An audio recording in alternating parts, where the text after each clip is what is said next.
Thank you, Sheila, for inviting me to be part of this webinar. It is an honor to be with my fellow panelists, Ling-Chi Wong, Lillian Singh, George Koo, and Julie Tang. These are individuals that I've had the honor and privilege of knowing and working with over these many, many decades.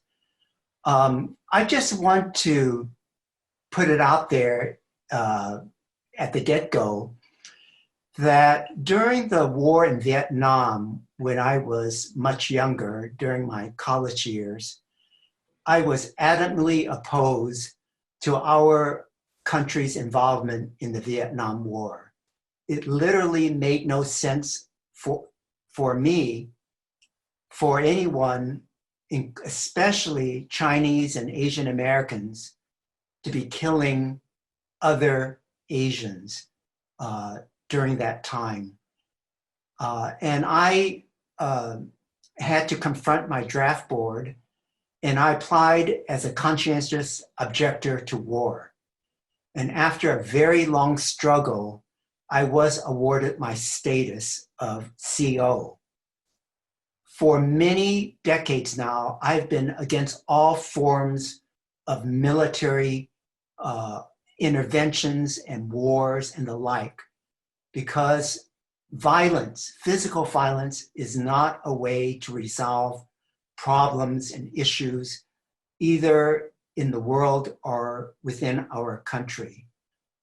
I am extremely disturbed that the current administration is upping the sale of arms to Taiwan, to countries in the Middle East and elsewhere in the world.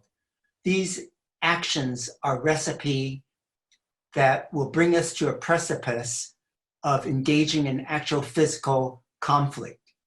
And we cannot allow our country to engage in any kind of action that would lead us into war, including this Cold War that is unfolding before us between the United States and China.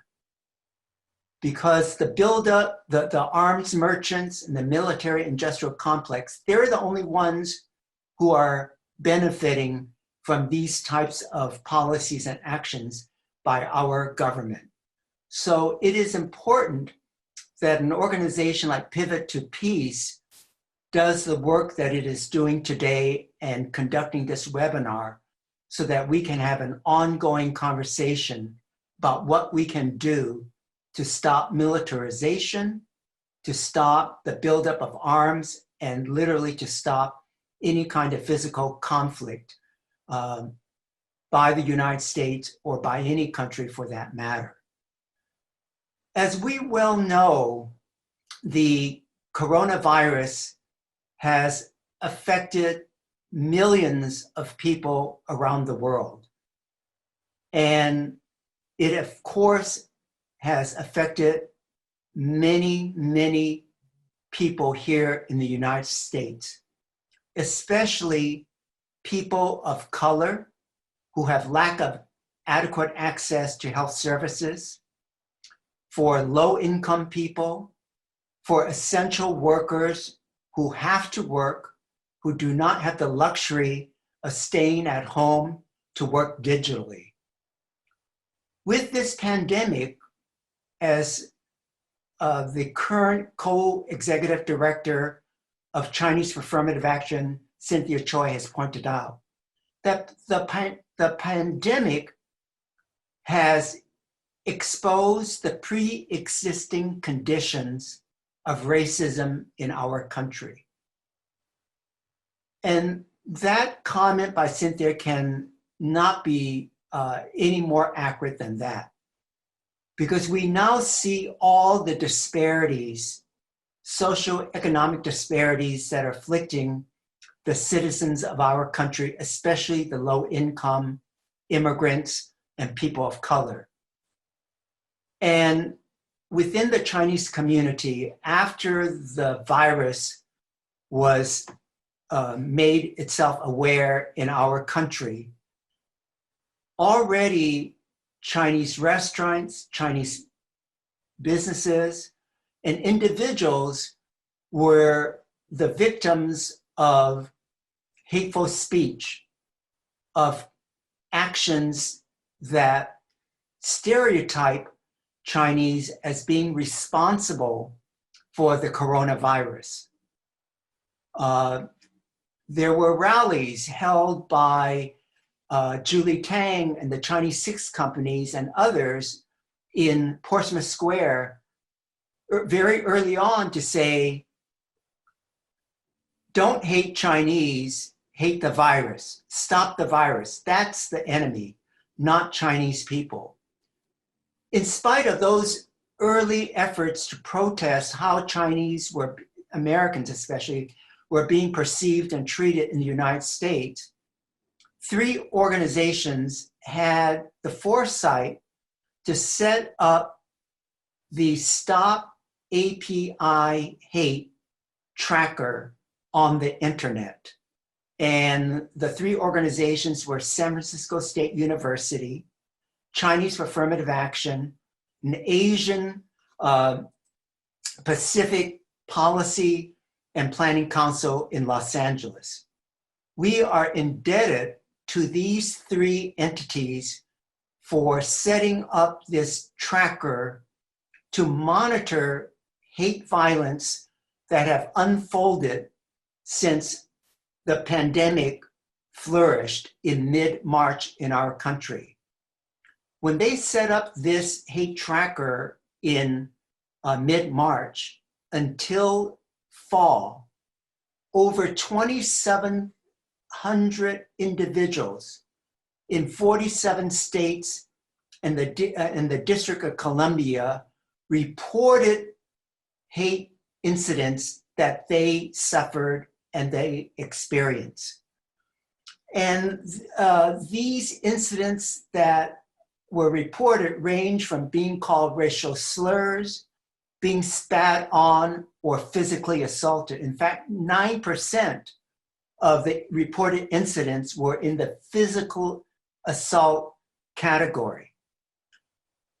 Additionally, other incidents included not being denied services, experiencing workplace discrimination, and incidents that are potential violations of civil rights.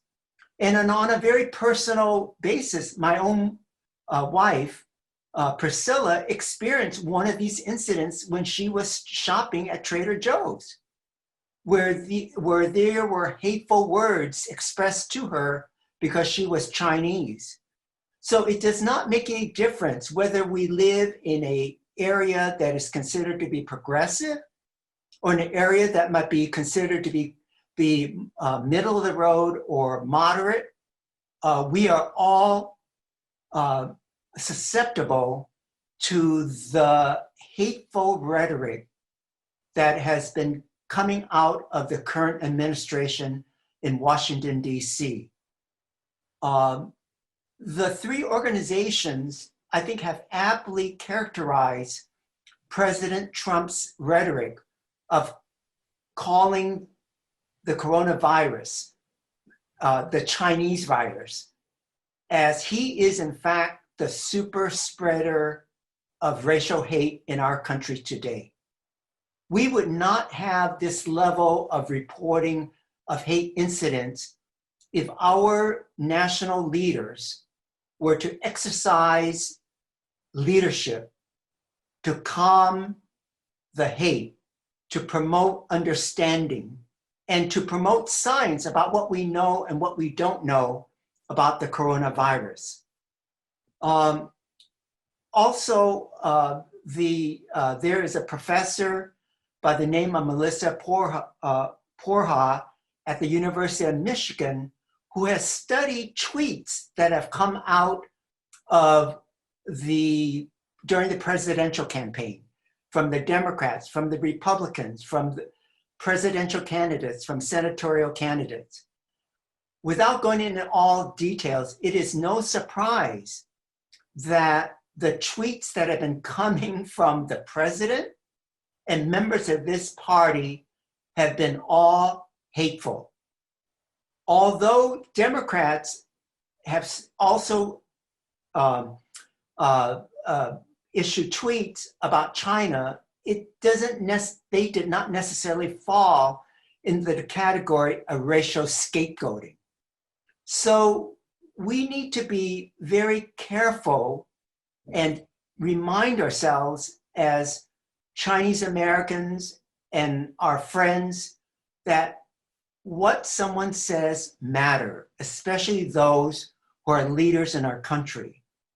One very important finding that the three organizations have revealed in their tracking of these hate incidents is that more than at least 60% of those reporting these hateful incidents were not Chinese.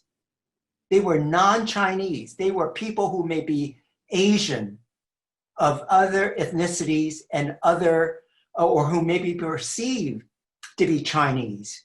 So we need to be mindful that this type of hateful rhetoric against China, against Chinese Americans, affect other people.